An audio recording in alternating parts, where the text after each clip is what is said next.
Voice မြန်မာရဲ့ပရိသတ်များအားလုံးကိုစိတ်နှပြရှင်လန်းချမ်းမြေ့ကြပါစေ။ဒီကနေ့2026ခုနှစ်ဧပြီလ1ရက်ဗုဒ္ဓဟူးနေ့ရဲ့နနက်ခင်းသတင်းစီစဉ်လေးကိုတင်ဆက်ပေးသွားမှာပဲဖြစ်ပါတယ်။ကျွန်မကတော့စီစဉ်တင်ဆက်သူနှွေးပြပိုင်းပါ။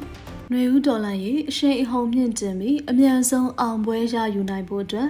မြို့သားညီညွတ်ရေးအစိုးရ NUG အပါအဝင်မဟာမိတ်အဖွဲ့အစည်းများပူးပေါင်းကဥဆောင်ကောင်စီတစ်ခုကိုဖွဲ့စည်းလိုက်တဲ့သတင်းကိုတင်ဆက်ပေးပါမယ်။မတ်လ31ရက်တော်လန်ရေးအင်အားစုများရဲ့ထုတ်ပြန်ချက်အရမြို့သားညီညွတ်ရေးအစိုးရ NUG ပြည်ထောင်စုလွှတ်တော်ကိုစားပြုကော်မတီ CRPH နဲ့ K3C မဟာမိတ်အဖွဲ့များဖြစ်ကြတဲ့ကချင်လွတ်လပ်ရေးအဖွဲ့ KIO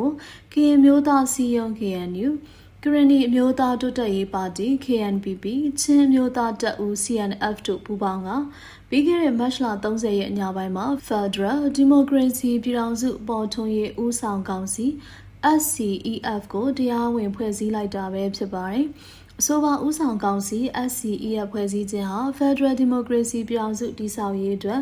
နိုင်ငံရေးအရပုံမှုစည်းလုံးခိုင်မာစေသလိုစစ်ကောင်စီကိုအများဆုံးအောင်ပွဲရယူနိုင်မှုစီးရေးနဲ့နိုင်ငံရေးလုပ်ငန်းစဉ်တွေကိုတပြေးညီပူးပေါင်းဖော်ဆောင်သွားမယ်ခြေလှမ်းသစ်တစ်ခုလည်းဖြစ်ပါတယ်ရှင်။တော်လှန်ရေးအင်အားကြီးဖွဲ့စည်းတွေတစုတစည်းတည်းပူးပေါင်းလိုက်တဲ့အတွက်ရှေ့တန်းစစ်မျက်နှာတွေနဲ့နိုင်ငံတကာဆက်ဆံရေးကဏ္ဍတွေမှာတော်လှန်ရေးအရှိန်ဟုန်ဟာရခိုင်ကထက်ပုံမပြင်းထန်လာနိုင်ကြောင်းသတင်းရရှိပါရရှင်။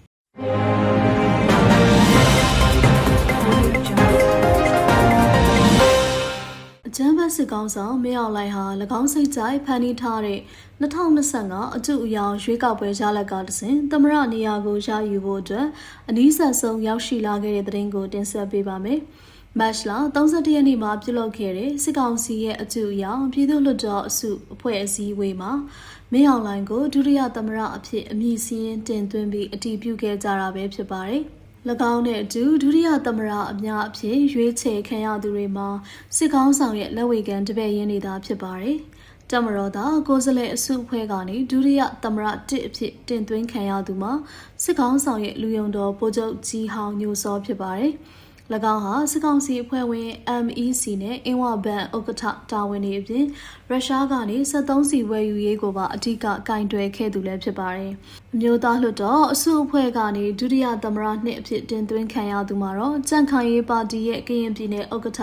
ဒေါ်နန်းနီနီအေးပဲဖြစ်ပါတယ်။၎င်းဟာမြမသမိုင်းမှာပထမဦးဆုံးသောအမျိုးသမီးဒုသမရအဖြစ်စစ်အုပ်စုကပုံဖော်လိုက်တာဖြစ်ပြီးတိုင်းရင်းသားနဲ့အမျိုးသမီးကိုစားပြုအဖြစ်အမည်ခံရွေးချယ်ခဲ့ခြင်းသာဖြစ်ပါတယ်။နိုင်ငံရေးလေ့လာသူတွေကတော့လာမယ့်ဧပြီလဆန်းမှာဖွဲ့စည်းမယ်အမည်ခံဆိုရအဖွဲ့မှာမင်းအောင်လှိုင်ဟာသမရရာထူးကိုရယူယုံတင်မကပဲသမရရဲ့အထက်မှာရှိတဲ့ပြည်အောင်စုအတိုင်းအမြံကောင်စီဥက္ကဋ္ဌနေရာကိုပါပူးရဲရယူထားပြီးအာဏာကိုအကျွမ်းမဲ့ဆက်လက်ချုပ်ကင်ထားဖို့ကြိုတင်စီစဉ်ထားခြင်းသာဖြစ်တယ်လို့သုံးသပ်ထားကြကြောင်းသိရှိရပါတယ်ရှင်။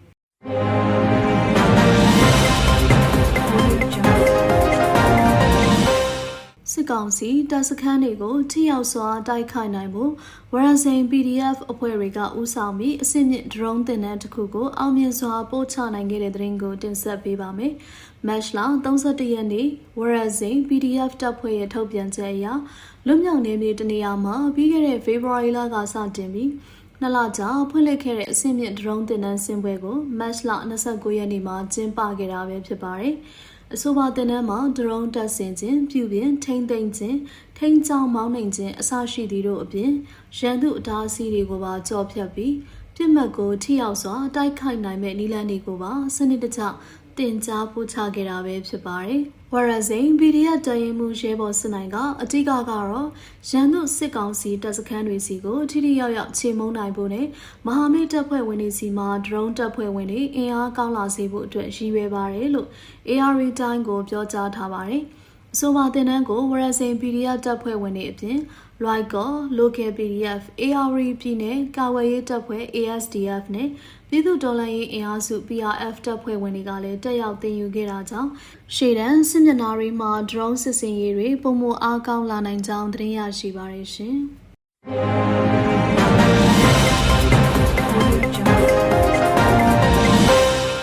ပကံအင်ဒိုမှာအထိုင်ချထားတဲ့စစ်ကောင်စီတပ်က AR မြစ်ကိုဖျက်ကျော်ပြီးဂျင်းရွာတွေကိုဝင်ရောက်မိရှုဖျက်ဆီးနေတာကြောင့်ပြည်သူ6000နီးပါးစစ်ဘေးရှောင်နေရတဲ့တဲ့ရင်ကိုတင်ဆက်ပေးပါမယ်။ မတ်လ31ရက်နနက်9နာရီခန့်မှာပကံဘက်ကနေအင်အား120ကျော်ပါတဲ့စစ်ကောင်စီစစ်ကြောင်းဟာ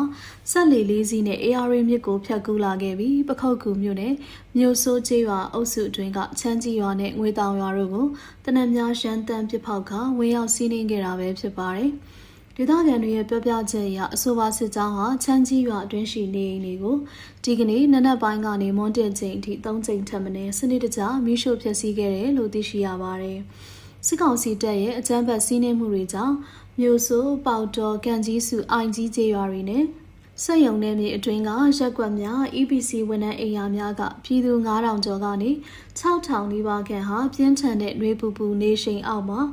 ဘေးလွရာကိုအရေးပေါ်ထွက်ပြေးတိမ်းရှောင်နေကြရပါတယ်။လက်ရှိအချိန်ထိအဆိုပါစစ်ကြောင်းဟာချမ်းကြီးရွာနဲ့ငွေတောင်ရွာအတွင်းမှာဆက်လက်တပ်ဆွဲထားဆဲဖြစ်ပြီးဘယ်ဘက်ကိုဥတီမလဲဆိုတာမသိရသေးတဲ့အတွက်ပြည်သူများအနေနဲ့စီရေးသတိအပြည့်နဲ့ဂရုတစိုက်ပြုမှုနေထိုင်ကြဖို့တော်လှန်ရေးတပ်ဖွဲ့ဝင်တွေကနှိုးဆော်ထားကြောင်းသတင်းရရှိပါရရှင်။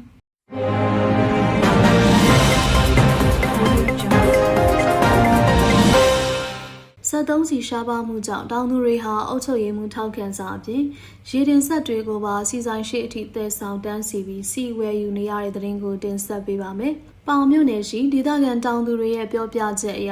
စိုက်ပျိုးရေးအတွက်ရေတင်မှု73စီဝယ်ယူရမှာအုပ်ချုပ်ရေးမှုရဲ့ထောက်ခံစာပါရုံနဲ့မရပဲမိမိတို့အသုံးပြုမဲ့ရေတင်ဆက်တွေကိုပါစီဆိုင်ထိသယ်ဆောင်လာပြီးတန်းစီမှသာဝယ်ယူခွင့်ရရှိနေတာပဲဖြစ်ပါတယ်။ထောက်ခံစာတစ်စောင်အတွက်အုပ်ချုပ်ရေးမှုကိုငွေကျပ်2000ပေးဆောင်ရတဲ့အပြင်စီစာရောက်တဲ့အခါမှာလည်းဆက်အကြီးအသေးမရွေးတအုပ်ကိုတလီကြာနှုံးသာကန့်သက်ရောင်းချပေးနေတယ်လို့သိရှိရပါတယ်။ဆိုပါကန့်သက်ရောင်းချပေးနေတဲ့73စီတလီတာကိုငွေကျပ်9000ပေးရပြီးပြင်ပမောင်ကိုဈေးကွက်မှာတော့တလီတာကိုကျပ်1000ကနေကျပ်12000အထိဈေးပေါက်နေပါတယ်။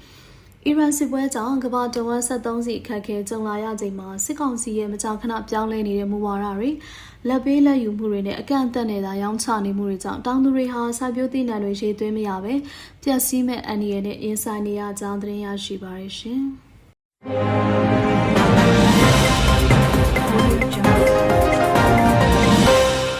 မြန်မာနိုင်ငံအတွင်းအကြမ်းဖက်စစ်တပ်ကကျူးလွန်ခဲ့တဲ့စစ်ရာဇဝတ်မှုတွေကိုအရေးယူနိုင်ဖို့မြန်မာနိုင်ငံဆိုင်ရာလွတ်လပ်သောစုံစမ်းစစ်ဆေးမှုရန်နေရာ IIMM နဲ့ပူးပေါင်းဆောင်ရွက်မဲ့ဥပဒေကိုပြင်သစ်အထက်လွှတ်တော်ကအတည်ပြုလိုက်တဲ့သတင်းကိုတင်ဆက်ပေးပါမယ်။မတ်လ30ရက်နေ့ကပါရီမြို့မှာပြုလုပ်ခဲ့တဲ့ပြင်သစ်အထက်လွှတ်တော်စီဝေးမှာမြန်မာနိုင်ငံအတွင်းကျူးလွန်ထားတဲ့စစ်ရာဇဝတ်မှုနဲ့လူသားမျိုးနွယ်တွေအပေါ်ကျူးလွန်တဲ့ရာဇဝတ်မှုတွေကိုစုံစမ်းစစ်ဆေးအရေးယူဆောင်ရွက်နိုင်မဲ့ဥပဒေကြမ်းကိုကန့်ကွက်သူမရှိအတည်ပြုနိုင်ခဲ့တာပဲဖြစ်ပါတယ်။အဆိုပါဥပဒေဟာပြင်သစ်အမျိုးသားလွှတ်တော်ကရှေ့ပြေးအတည်ပြုပြီးနောက်အရှိန်မြင့်လုပ်ငန်းစဉ် Accelerated Procedure နဲ့အထက်လွှတ်တော်သို့တက်လာခဲ့တာဖြစ်ပြီးအထက်လွှတ်တော်ဥက္ကဋ္ဌရှေရာလာရှေကလက်မှတ်ရေးထိုးအတည်ပြုခဲ့ပါတယ်။ယခုဥပဒေဟာ2024ခုနှစ်ဇွန်လကဂျနီဗာမြို့မှာပြင်သစ်အစိုးရနဲ့ IIMM တို့ကြားလက်မှတ်ရေးထိုးခဲ့တဲ့အပြည်ပြည်ဆိုင်ရာတရားစီရင်ရေးပူးပေါင်းဆောင်ရွက်မှုဆိုင်ရာသဘောတူညီချက်ကိုတရားဝင်အတည်ပြုပေးလိုက်တာလည်းဖြစ်ပါတယ်။ယခုကဲ့သို့ပြင်သစ်လွှတ်တော်ကအတည်ပြုလိုက်ခြင်းကြောင့်မြန်မာနိုင်ငံအတွင်းကျူးလွန်ခဲ့တဲ့အပြည်ပြည်ဆိုင်ရာရာဇဝတ်မှုများအတွက်အထောက်အထားစုဆောင်းခြင်းနဲ့စစ်ဆေးခြင်းလုပ်ငန်းတွေကိုပုံမအားကောင်းလာမှာပဲဖြစ်ပါတယ်။ဒါအပြင်တရားခံတွေကိုအရေးယူနိုင်ဖို့နဲ့တရားမျှတမှုဖော်ဆောင်ရေးလုပ်ငန်းစဉ်တွေမှာ IIMM နဲ့ပြင်သစ်အစိုးရတို့ကြားရခိုင်ကထက်ပုံမထိရောက်စွာပူးပေါင်းဆောင်ရွက်နိုင်တော့မှာဖြစ်ကြောင်းသတင်းရရှိပါရရှင်။ဧပြီလ10ရက်အတွက်မြန်မာနိုင်ငံတဝန်းကထူးခြားဖြစ်စဉ်သတင်းတွေကိုစူးစီးတင်ဆက်ပေးခဲ့တာပဲဖြစ်ပါတယ်။ကြည့်ရှုနာတော်တာဆင်ပေးခဲ့ကြတဲ့မိဘပြည်သူအပေါင်းကိုစိတ်နှပြကျန်းမာချမ်းသာပြီးဘေးရန်တွေကကင်းဝေးကြပါစေကြောင်းဆုမကောင်းတောင်းရင် Independent Voice မြန်မာရဲ့နနက်ခင်းသတင်းစီစဉ်တင်ဆက်မှုကိုဒီမှာရင်ရှင်းနာခွင့်ပြုပါရှင်။